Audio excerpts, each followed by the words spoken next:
It was a scene of devastation, horror and despair as massive floods impacted the states of Queensland and New South Wales, caused by a La Nina, which dumped torrential rain and turned cities like Brisbane and Sydney and regional towns into disaster zones.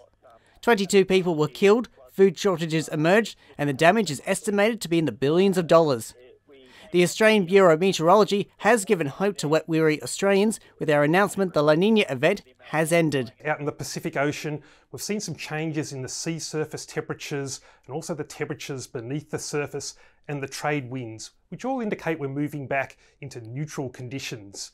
But the Bureau remains on La Nina watch as the situation has a high chance of changing within months. A La Nina reforming later in the year cannot be ruled out at this stage. About half the models that we survey suggest that we could return to La Nina in the spring. The news comes as the New South Wales state government announced increased funding for the state emergency service worth over 130 million Australian dollars in the state budget. The money aims to boost resources in the state's far north that was severely damaged by flooding. This government also continues to stand with our flood-affected communities. Earlier this year, we saw some of the worst floods in our country's history.